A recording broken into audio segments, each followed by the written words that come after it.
नमस्कार, मैं प्राध्यापक युवराज राजाराम मुळे, श्री सिद्धेश्वर महाविद्यालय माजलगांव, हिंदी विभाग। आज छात्रों में आपके सामने बीए तृतीय वर्ष की प्रतिनिधि मराठी कहानियों में से दूसरी कहानी आपके सामने बता रहा हूं, उसकी समीक्षा आपके सामने कर रहा हूं। पिछली तासिका में हमने पहली कहानी शांति, इसका परिचय देखा था, उस पर चर्चा की थी। अब दूसरी कहानी मुनगे की फलिया, इसके लेखक है यशवंत गोपाल जोशी। शुरू में 2 मिनट में हम लेखक का जीवन परिचय आपके सामने प्रस्तुत करेंगे। यशवंत गोपाल जोशी का जन्म 17 दिसंबर 1901 में हुआ है। कथाकार के रूप में उन्होंने काफी ख्याति प्राप्त की है। इनकी कहानी जो ये है मुनगे की फलिया, जिसे मराठी में हम शेवग्याच्या शेंगा ऐसा कहते हैं, बहुत ही सटीक और उचित कहानी, और ये कहानी समाज को कुछ संदेश देने का काम करती है। यशवंत गोपाल जोशी की अन्य भी कुछ रचनाएं हैं, जिसमें तुळशी पत्र, मायेच्या सावल्या, रेगोट्याचे दैवत, जाई जुई, तरंग जैसे कुछ कहानी संकलन इनके प्रसिद्ध है, तथा पडसाद, होमकुंड, वहिनीच्या बांगड्या, ये उपन्यास भी इनके प्रसिद्ध है। श्रीकांत और त्रिदोष जैसे लघु उपन्यास भी उन्होंने लिखे हैं। और ऐसे प्रसिद्ध लेखक का निधन 7 नवंबर 1963 को हुआ है। छात्रों, मुनगे की फलिया ये जो कहानी है, इसमें शुरू में हम थोड़ी इसकी कथा की चर्चा करेंगे और अंततः कथानक बताने के बाद इसकी समीक्षा की, या इस कहानी से हमें क्या संदेश मिला, या शीर्षक की सार्थकता के बारे में भी थोड़ी सी चर्चा आज की तासिका में जरूर करेंगे। यहाँ कुल मिलाकर 5 पात्र हैं। पहला है दामोदर पंत, जो पिताजी हैं। दूसरा श्रीनिवास है, जो दामोदर पंत का बड़ा बेटा है। दूसरा नारायण है, जो उनका मझला बेटा है। और तीसरा अमरुद सबसे छोटा बेटा है। और ये तारका जो है इनकी बेटी है। छठा एक पात्र है दामोदर पंत की पत्नी।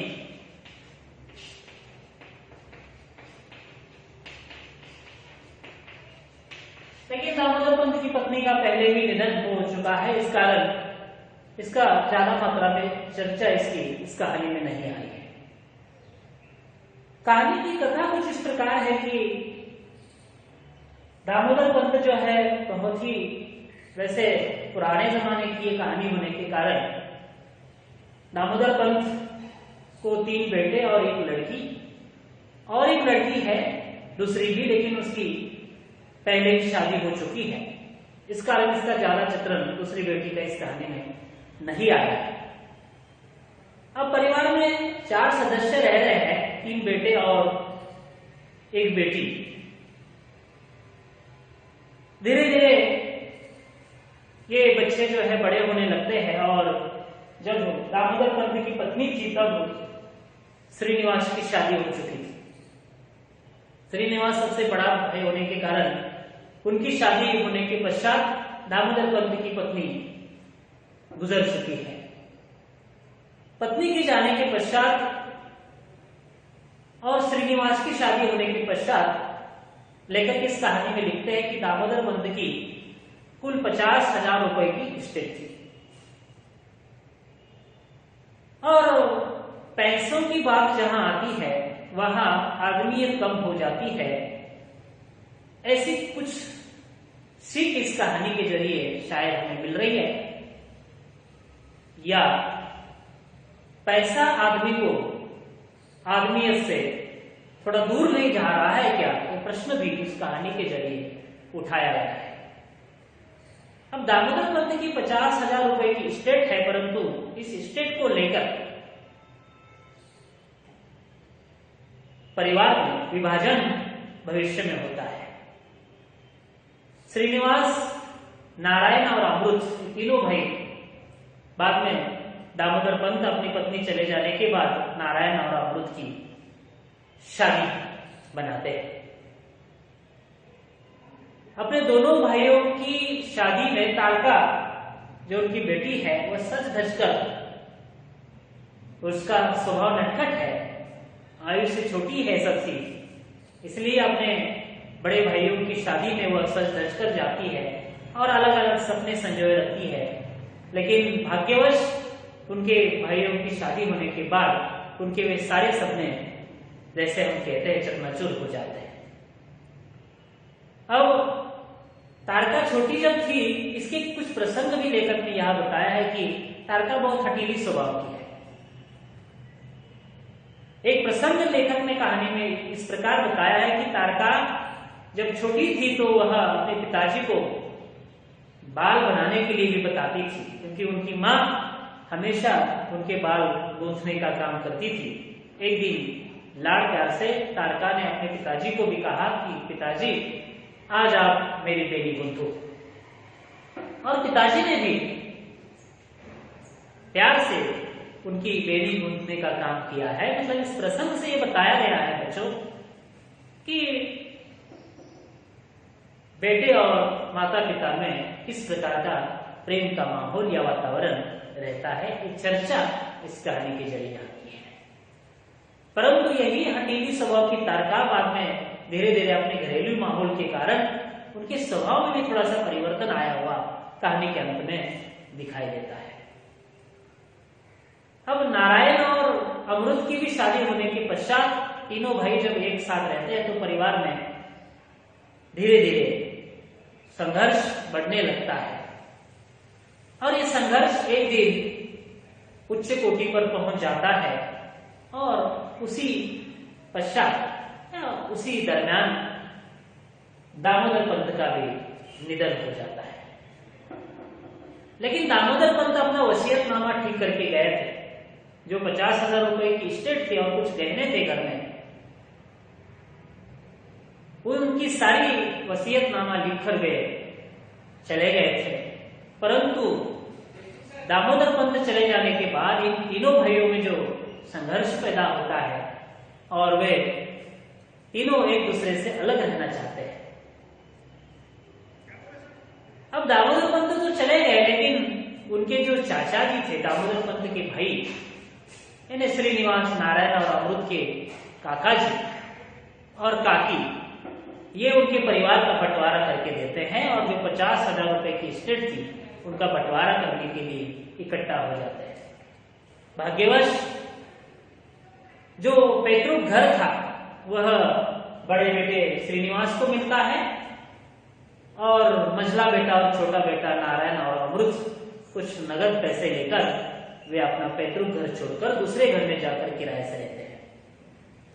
परंतु उसके पहले भी एक बात लेखक ने यहाँ चर्चा की है कि घर में कुछ जो गहने थे, वह गहने हर एक की पत्नी, यानी नारायण हो, अमृत हो या श्रीनिवास हो, उनकी हर एक की पत्नी ये गहने जो है वो गहने छिपाकर रखने का काम करती थी, ताकि हमारे बंटवारे में वो ज्यादा आ गए। यानी स्वार्थ की भावना जो है, इस स्वार्थ की भावना को भी यहाँ इस कहानी के जरिए लेखक ने प्रस्तुत किया है। पैसा जहां है वहां स्वार्थ जरूर है, इस प्रकार की सीख भी इस कहानी के जरिए मिलती है।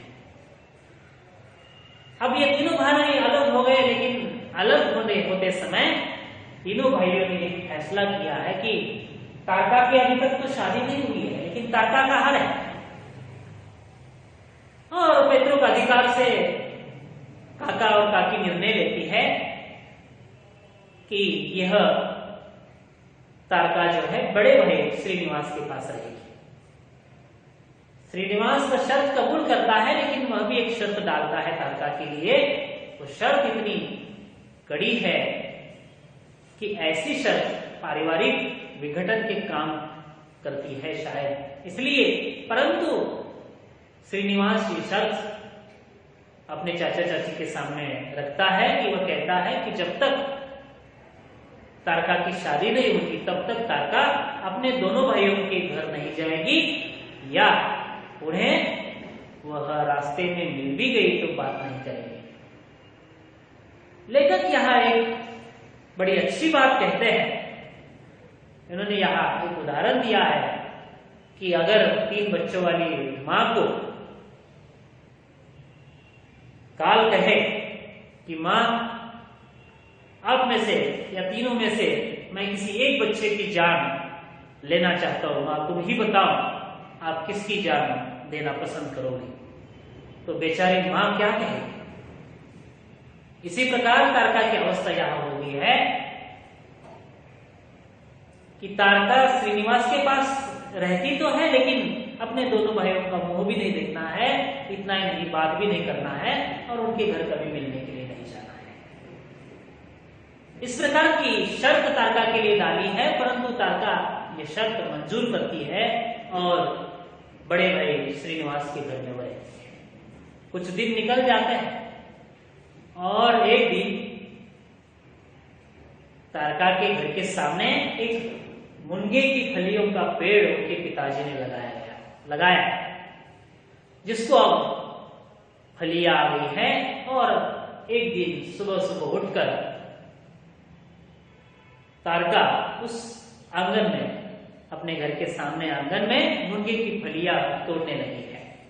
जब ये फलियां तोड़ते हुए श्रीनिवास की पत्नी देखती है तो बाहर आती है और तारका को कड़े स्वर सुनाती है और कहती है कि तारका, इस पेड़ की फलियां क्यों तोड़ रही हो?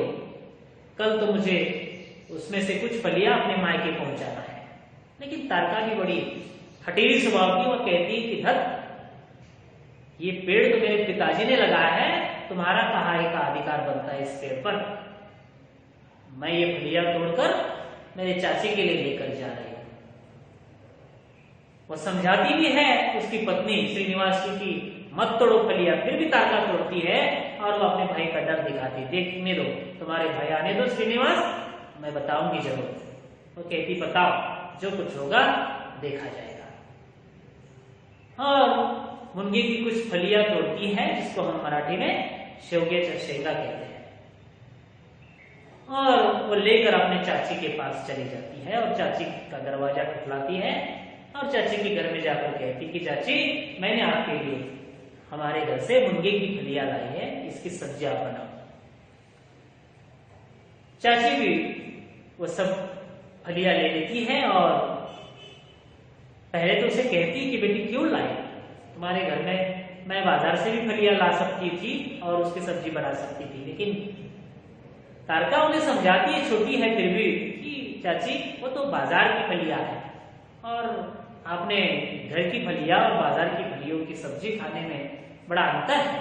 ये बात वो अपने चाची को भी समझाती है और वो अपने चाची को फलियां दे देती है। कुछ चर्चा उनमें चल रही है, उसी दरमियान वहां रास्ते से, चाची के घर के सामने से मझला बेटा जो है नारायण गुजर रहा था और नारायण को लगता है कि क्यों ना जरा जाते जाते चाची से मिलकर चले जाएंगे, इसलिए वह चाची के घर में अंदर प्रवेश करता है। जैसे ही प्रवेश करता है तो अंदर देखता है कि तारका बैठी हुई है। तारका भी देखती है कि मेरा भाई नारायण यहाँ आया है। भाई की शर्त तो है बड़े भाई श्रीनिवास की कि दोनों भाइयों से बात भी नहीं करना है, उनका मुंह भी नहीं देखना है शादी होने तक। परंतु अब तारका का मन जो है रह नहीं जाता, उनका दिल पसीज जाता है, उनकी आंखों से आंसू आने लगते हैं अपने भाई को देखते ही। पारिवारिकता की बात, अपनेपन की बात, प्रेम की बात क्या होती है, इस घटना से यशवंत गोपाल जोशी ने हमें समझाया। और तारका अपने भाई को देखती ही उनकी आंखों से आंसू आने लगते हैं और चाची को कहती कि चाची, इनमें से आधी फलियां तुम रखो और आधी मैं मेरे भाई नारायण को देती हूँ। चाची भी उनकी बात मान लेती है और आधी फलियां नारायण को दे देती है। दूसरी घटना लेखक ने इस कहानी में ये बताई कि उसी दरमियान उस रास्ते से छोटा भाई अमृत गुजर रहा है और अमृत भी सोचता है कि क्यों ना आज जाते जाते चाची जैसे मिलकर जाए, और वह चाची के घर में वह भी प्रवेश करता है। वही पहले जैसा माहौल यहाँ पर भी घटित होता है। जब तारका अपने भाई अमृत को देखती है तो भी उनका दिल पसीज जाता है, आंखों से आंसू आने लगते हैं, और फिर वो चाची को विनती करती है कि चाची इनमें से आधी फलियां मैं अमृत भाई को देती हूँ और आधी नारायण भाई को देती हूँ, और कल या परसों आपको कुछ दूसरी फलियां लाकर मैं अपने घर से दे दूंगी। चाची भी उनकी बात मान लेती है और कहती कि हाँ बेटा, मैंने तो पहले ही कहा था कि मैं बाजार से फलियां लाकर सब्जी बनाऊंगी। ये दोनों भाई यहाँ पर रुके हुए हैं और तीसरी घटना यहाँ पर लेकर चर्चा करते हैं कि उनका बड़ा भाई श्रीनिवास भी उसी रास्ते से गुजर रहा है घर के सामने से। उनका भी दिल या मन आज करता है कि क्यों आज चाची से मिलकर चले जाए। इसलिए बड़ा भाई श्रीनिवास भी चाची के घर में प्रवेश करता है। जैसे ही बड़ा भाई श्रीनिवास चाची के घर में आता है और तारका जब श्रीनिवास को देखती है तो देखते ही वो रोने लगती है, जोर जोर से रोने लगती है। उसे डर लगता है। क्यों? क्योंकि शर्त तो उन्होंने तोड़ दी है। कौन सी शर्त? कि शादी होने तक दोनों भाइयों का मुंह नहीं देखना है या उनसे बात नहीं करना है। अब उन्होंने भाई को बिना बताए ये शर्त तोड़ दी है, इसलिए उन्हें डर लगता है कि अब श्रीनिवास तो मेरा बड़ा भाई शायद मुझे घर से निकालेगा और मुझे घर में रहने नहीं देगा। मैं कहाँ रहूंगी, अभी मैं अकेली हो जाऊंगी। ये डर है तारका को और वो जोर जोर से रोने लगती है। परंतु श्रीनिवास भी कोई पत्थर दिल का आदमी नहीं है बच्चों। तारका की रुलावट या रोना देखकर श्रीनिवास का भी दिल पसीज जाता है और श्रीनिवास यहाँ तारका के पास जाकर उनकी पीठ पर हाथ रखकर कहता है कि क्यों रो रही हो तारका? तो तारका फिर कहती है कि मैंने आपको कहा ना कि मैंने आपकी शर्त तो तोड़ दी है और अब मुझे आप घर में नहीं रखेंगे, मुझे घर से बाहर निकालेंगे और शायद ये सारा घटना या ये मैंने करने के कारण ये सारा मैं रो रही हूं। परंतु ये जो सारी चर्चा है इस कहानी को लेकर, उसमें तारका रोती है, फिर भी श्रीनिवास पत्थर दिल श्रीनिवास पसीज जाता है और उसे समझाता है कि बेटा मैं भी आपका भाई हूं, मैं आपको कोई घर से बाहर नहीं निकालूंगा और जरूर मैं आपकी बात मानूंगा। और ये कहते ही तारका हंस लेती है, खुशी से उसका दिल भर जाता है और अपने भाभी को कहती है, माफ कीजिएगा, चाची को कहती कि चाची आज मुनगे की फलियों की सब्जी बनाएंगे और हम सारे लोग मिलकर खाएंगे। तो चाची कहती कि ठीक है बेटा, हम यही हमारे घर में सब्जी बनाएंगे और सारे लोग मिलकर यही खाना खाएंगे। लेकिन तारका कहती कि नहीं चाची, आज सब्जी मुनगे की फलियों की बनेगी परंतु हमारे घर में बनेगी। और सारे लोग वही जो मुनगे की फलियां तारका ने तोड़ दी थी वो सारी फलियां लेकर सारे लोग श्रीनिवास के पैतृक घर में चले जाते हैं और वहां जाकर मुनगे की फलियों की सब्जियां बनाते हैं और चावल बनाकर मुनगे की फलियों के साथ खाया जाता है। यानी सारा परिवार का एकत्रीकरण जो है वो मुनगे की फलियों ने किया है। ऐसी सीख इस कहानी के जरिए मिलती है और अंततः एक ही वाक्य इस कहानी के जरिए लेकर प्रस्तुत करते हैं। वो वाक्य ये है कि पगली की बात सभी ने मान ली। यानी तारका नटखट है, छोटी है, पगली है, परंतु परिवार को जोड़ने का काम इस कहानी के जरिए तारका ने किया है। आजकल की भागदौड़ की जिंदगी में वैज्ञानिकरण और तंत्र ज्ञान की तरक्की जो हो रही है, लेकिन आदमी आदमी से टूटता जा रहा है।